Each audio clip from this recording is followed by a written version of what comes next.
Hey guys, Tara here from Recovering Book Hoarder, and today is day 19 of Vlogmas, and I decided that today I'm going to react to 1-star reviews of my favorite books. So I can't guarantee there's not going to be spoilers in this video. I have not looked at any of them. I just have the first one queued up, but so, I figured we would do my 5 top reads from 2020. So we're going to start with The Starless Sea by Erin Morgenstern. Oh, okay. I have a feeling this could be painful, so we'll see. All right. So this first person rated it 1 star. She said, I did not enjoy this at all. Pretentious, confusing, and jumping through time to make no sense whatsoever. I feel like I wasted a reading week. All my anticipated releases have been flops this year. Now, what is this book about? Honestly, your guess is as good as mine. There was a hint of some love stories, but they were so muddled into everything else that was pointless and made no sense, so who knows. The plot got lost. The writing style was so saturated in metaphors and description, I got bored, and there was a million tangents that didn't add anything to the story except make you forget the story. Our main characters had potential, but that soon faded with the character arcs they were given. There are LGBT characters, but even that can't convince me to like this book. And that ending, that is some open-ended BS for a pointless sequel if this one sells well, and you cannot convince me otherwise. So unnecessary. Well,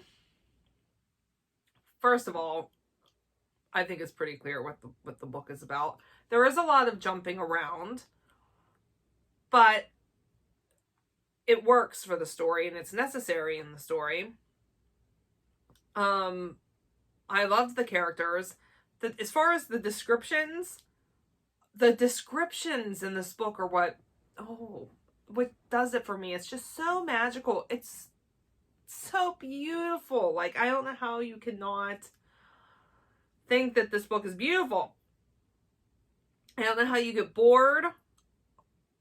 Maybe it went over her head. Maybe she just truly didn't understand it. I don't know. Okay, the next one. I am so disappointed. B, sword, story, door, doorknob. Someone doing something somewhere but loses someone. Owls, honey, sea, bees. Swords, cats, stories, fragments. Smart literary references, haha. Bees, swords. The moon. Clueless, boring gay character gets lost, does nothing, stumbles, regrets everything, has no spine, insta-love, why? He took my hand, then lost it. See, trinkets, books, ribbons, lost, what? Maim someone randomly? Hate for no reason. Kitchen, what? Swords, the fortune teller's son. The fortune teller's son, the fortune teller's son. People being way too talking about recursive storytelling in live theater versus video games. Such self-consciousness. Doors, who, cats, where, meaningless, pretty, endless, meandering sentences. Stags, moon, books, lost again. Okay, I'm done. She said she got 85% in before giving up. It made her want to peel the skin off of her face. Well, apparently it inspired her though, because she wrote this poetry about the book. Like, that's literally, I'm looking at this and this literally looks like a poem. So I don't think that the characters are boring. I mean, she literally just like picked out words that work in the story. Like, I would literally take some of this and make do an entry into my book journal. Oh, it's so fun. The character definitely has spine. I don't know where that's coming from at all. Okay, let's go on.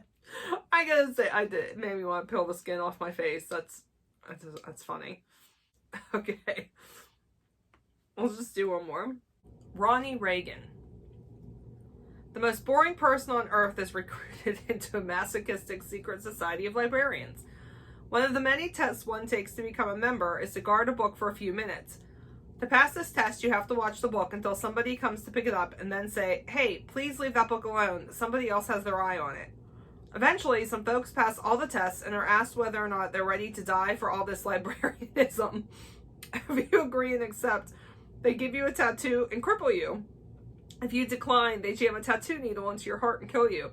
That passage stuck with me for about 100 pages. Would it really be such a bad way to go? Surely it's a better way than death by lack of pace, narrative style, and characterization. Oh. Oh. Well, I don't agree with that. Alright, one more. Savannah Holland.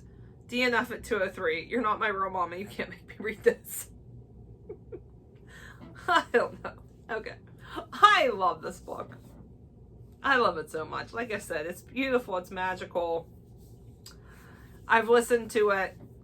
Well, I'm sorry. I read it physically, read it once, listened to it full through twice, and listened to just random pieces of it here and there all throughout the year. I think it's fabulous. Okay, next we're going to do The 13th Tale by Diane Setterfield. Okay, so the average rating for this one's 3.96. I give it a 5. Oh, and how about one of my favorite authors gave it 5 stars too? Karen Marie Moning. Okay. Let's look at the 1 stars. Wow, some people really leave very lengthy reviews. Some of these people are hysterical. Russell recommends it for vapid idiots who enjoy romance novels but hate sex. Okay. Interesting. All right, dear God, I listened to this abortion of a story in the car last weekend. It was so awful that words cannot describe how idiotic it was. Contrived doesn't begin to describe it. Melodrama on top of melodrama. Secret family members, ghosts, the main character fainting at the drop of a hat. Ugh, I wanted every last character to die screaming. If this is what women read, and apparently there are people who actually enjoyed this catastrophe, in fact, it has a higher rating than some Cormac McCarthy novels on here, then we as a species are lost. I can't say enough bad things about this book. Light it on fire and let's never speak of it again. Oh my. Well, I guess he really had an opinion, didn't he? I guess I should say we just have different reading tastes, because I read a Cormac McCarthy novel not too long ago. I read The Road. That was not for me. Not for me. And I like dystopian books that... Nope. Francis says, the only thing I liked about this book was the cover. It's a pretty cover. Alright, Kimberly. My overwhelming emotion after having finished this was of annoyance. I'm annoyed with what a waste of time it was. Setterfield clearly intended the shocking twist to take her readers by surprise, but I saw it coming so far in advance. The Jane Eyre references were so prolific, only readers who weren't paying any attention would miss the foreshadowing. Or readers that haven't read Jane Eyre. It's on my shelf, haven't read it yet. And can someone please explain to me why in the heck a writer doesn't own a computer, laptop, voice recorder, or something electronic? WTF. Margaret acted like a pathetic child with a trailing attention span, and I got so sick of the continual mention of her taking handwritten notes during her interview with Vita. I can't compute the time period when the book starts as being anything other than the present or near to it, so the lack of technology is inexplicable when you consider the story itself. However, Setterfield clearly thinks very loftily, and I wouldn't be at all surprised if she chose to make the story purposely devoid of common time period references so her readers would think of her novel as a throwback to the greats. The Bronte sisters, Doyle, etc. It doesn't work. Technology or no, whatever time period this is, the story is limp and weirdly unoriginal. Boo. Aww. I didn't feel that way. This was another one of my, the book within a book tropes. I enjoyed it. Maybe if I had read Jane Eyre first, I wouldn't like the book. But I haven't read Jane Eyre, so. trying to find ones that aren't like ridiculously long. All right. Carla. While stranded on vacation with this book, I came up with several ways to begin this review. Number 6. What kind of book makes you regret your decision to not bring the road on your beach vacation? Assuming we're talking about the same Cormac McCarthy book that I just discussed. I don't know why Cormac McCarthy fans are picking up this book. They're not even remotely similar. Number 5. Goodbye, $16. I wish you could have died a more noble death, says a gyros plate with the side Greek salad, or 4 whole milk grande lattes from Starbucks, or even a third of a tank of gas for the old minivan. Number 4. Has the bottom of the mystery genre barrel been so thoroughly scraped that this is the number 1 New York Times best-selling material? Number 3. Ugh. Number 2, Dear One Life to Live, The Young and the Restless, and All My Children. Your major plot lines from 1981 to 1985 have all resurfaced in the new book, although your execution, character development, and dialogue were far superior. You know, gotta say I do. Yeah, a fan of The Young and the Restless. Bold and Beautiful, Guiding Light. Yeah, I enjoyed them.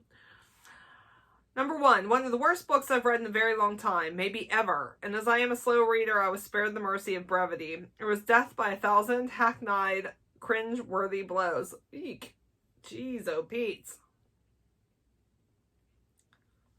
Oh, I liked it. Chuck Williamson. We'll just read his first paragraph. Turgid, pathetic, neo-Gothic slop that preens and poses like it's the postmodern companion of Jane Eyre and Wuthering Heights, but winds up as empty and inconsequential as a guzzied up Varney the Vampire. An overly calculated, wheel-spinning, inordinately self-satisfied pastiche that makes convolution for cleverness, half-baked illusion for intertextual complexity, protracted tedium for edge-of-your-seat suspense, overwrought, faux enigmatic, and preposterous. I think all of the words you used in that paragraph are preposterous. Wow. Jeez, oh man. Okay. Moving on. What's next? Stamped from the Beginning is the next book by Ibram X. Kendi. Ooh, I'm almost afraid to look and see what people have said about this. Overall rating for this is 4.51. That is good. 1% of people did give it 1 star. I have a feeling I know what kind of people are going to give it 1 star. We'll see. Okay. Susan, full of inaccuracies. Thanks for the proof on that, Susan. Something's not inaccurate just because you choose to say it's inaccurate without giving any kind of evidence. All right, Michael Dion. DNF. While Kendi brings up some good questions, his approach to history is cherry-picking and full of assumptions. I got the feeling reading the first 200 pages that I would never have been able to turn this book in as an essay in high school because of all the missing citations and conclusions made without research or sourcing. Maybe he got some weird version of the book, but this book is extremely well researched. All you had to do was flip to the back to see all of the citations. He had backup for pretty much every single thing he said. The question I kept asking is, what is Kendi's solution? And if everyone, even the people who brought about change in the world that we appreciate today, was actually still racist and failed, then what will we be known for in 100 years? If the standard is perfection, we as humans will never reach it. Ultimately, Kendi shows his hand in this way, and the solutions he presents are ultimately utopian in their philosophy. Well, since Michael DNF'd it, he never got to the solutions that Kendi presents, which I actually appreciated the solutions that he presented at the end of the book. A.K. Clem said, "The cherry-picked data and propaganda is exhausting. I was looking for a book that truly tackled the concept of breaking down racist barriers, loving our neighbors, and moving forward as a society. Instead, this is full of instigating more racist hate. Calling this scholarly saddens me. If this is what is called scholarly these days, I am content to have only my bachelor's degree. I will continue to read and study as I have always done without the influence of institutions telling me how to think. This book had so much potential to say something truly amazing, and it fell flat at every turn with twisted truths. If you're interested in an echo chamber of how much you stink as a human being because you were born white, this is a great book for you. I didn't feel that way. And I felt it was very much a scholarly piece of work. Could definitely be a textbook, and I think it should be required reading. And it did not make me hate myself as a white person afterwards. It made me realize that we have a lot of work to do. It looks like that was all the 1 stars that people actually wrote why they gave it 1 star. All right. I didn't want to read all of the real long ones. So, okay, next is Kindred by Octavia Butler. Okay, this has a 4.26 overall rating. Actually, 801 people left 1-star reviews, but that equals out to 0%. So, most people like it. Okay, Kendi Dawn. I struggle in understanding how this book has such a high rating on all platforms. While I admit that the concept behind the science fiction / African American lit novel is original and unique, I find that the execution is poorly done. Here is why I did not like this book. 1. I found the prose to be very poorly written and quite bland. It did not evoke any sort of emotion in my being while reading it, and it bored me often. I feel exactly the opposite. I didn't feel like it was bland at all. I was not bored at any point. And I definitely cried, so I was scared. Definitely felt emotions. 2, the author relied heavily on dialogue to tell the story. I would go as far as to say that 70% of the novel, give or take, is dialogue. I personally feel that this is a cop-out. If you are going to use your characters to tell the story rather than the narrator showing us the journey, then in my opinion, you've got it all wrong. Okay?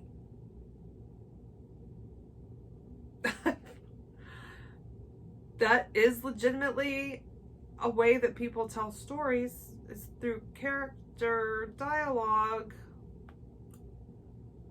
Not every story has to have an outside narrator. It's not how it works. Number 3 is mentioned above. The author seemed to thrust the story down my throat rather than taking me on a literary journey through time travel.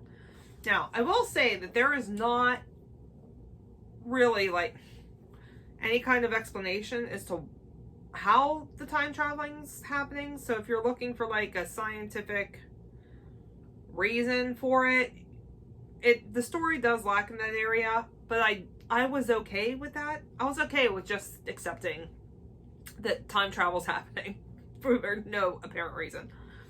It worked.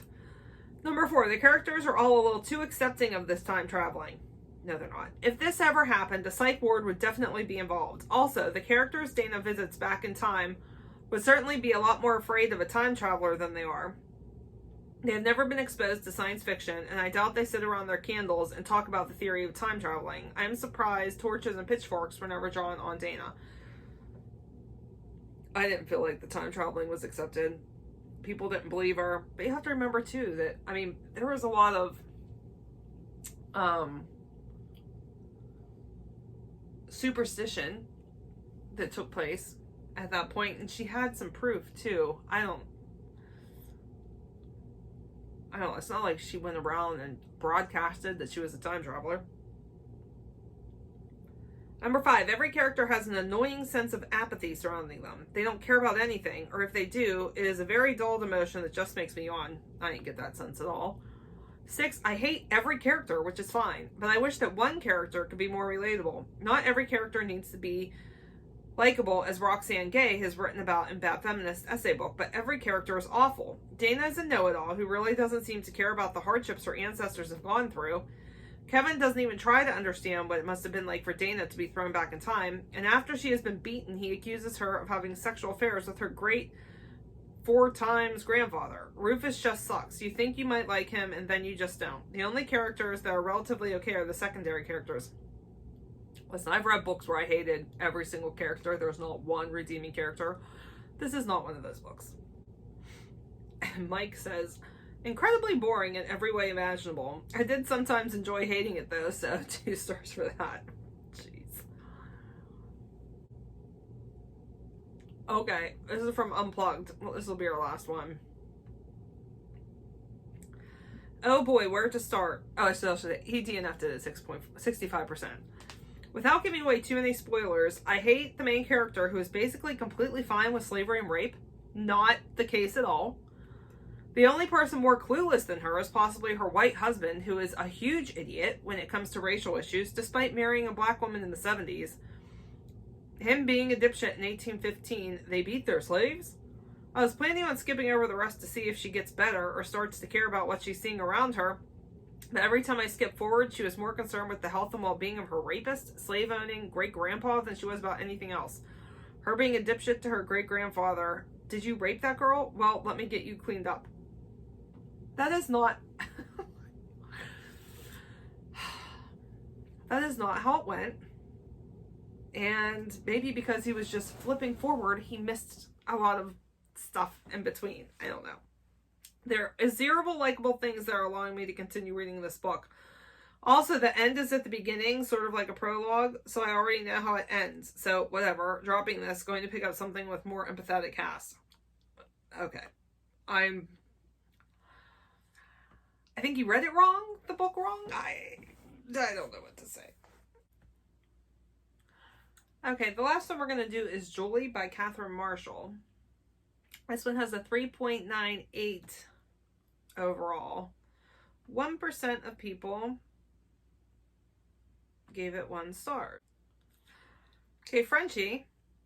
I didn't like that it ended with a tragedy. I like happy endings. Also was annoyed with the spiritual tone. Receiving Holy Spirit but still referring to the Trinity. They don't go together. Alright, well, this book is based on the Johnstown flood, which was devastating. And, of course it's going to have a tragic ending. And I'm not sure why she's saying receiving the Holy Spirit but still referring to the Trinity doesn't go together. The Holy Spirit is part of the Trinity? I don't get that. Okay, Sherry said, I can only assume that because Catherine Marshall did so well with Christie that she decided to write another novel and kept the same formula because the 2 books are almost carbon copies of each other. Not the case. I love Christie. Christie was also a 5-star read for me, but they were not carbon copies of each other by any means. Alright, there's only one other one where people actually wrote why they were giving it a 1 star. The Plot of Julie by Catherine Marshall. Oh, this is Rebecca. Rebecca Geese Witherspoon, I guess is how you say the middle name. The Plot of Julie by Catherine Marshall is very similar to North and South by Elizabeth Gaskell, but it was such a poor substitute that I couldn't bear to finish reading it. I have not read North and South, although I do want to. Both Margaret Hale in North and South and Julie Wallace in Julie have to leave a beautiful town in the south of the country and move with their families to an ugly, noisy, soot-covered industrial city in the north of the country because their fathers, both church ministers and emotionally fragile men, have parted ways with their home church for reasons unknown by the family. Both of the innocent but plucky heroines are horrified by the working conditions when they see the inner workings of the local factory and are intrigued by the gossip they hear about a union and a possible strike. They're fascinated by the men they meet, those who represent power and wealth, and the little guys who fight for better working conditions. I'm abandoning Julie after reading 132 pages because I've read this story before. While North and South is a masterpiece of English literature, Julie is not. Alright, well, she DNF'd it. So, I don't know. All I can say, I've not read North and South. Knowing it's similar to this makes me want to read it more because I love Julie. But, yeah. That was it. That's my reactions. I don't like when people talk bad about my books. I don't like when people talk negatively about books that I love. But, yeah. Alright. What do you guys think? Do you agree with what they say? Have you read any of my top reads for the year? Like I say, it's Starless Sea by Erin Morgenstern, 13th Tale by Diane Setterfield, Stand from the Beginning by Ibram X. Kendi, Kindred by Octavia Butler, and Jolie by Catherine Marshall. Those are my top 5 of the year. And not everybody loves them. You'll have that. All right. I'll see you guys later. Bye.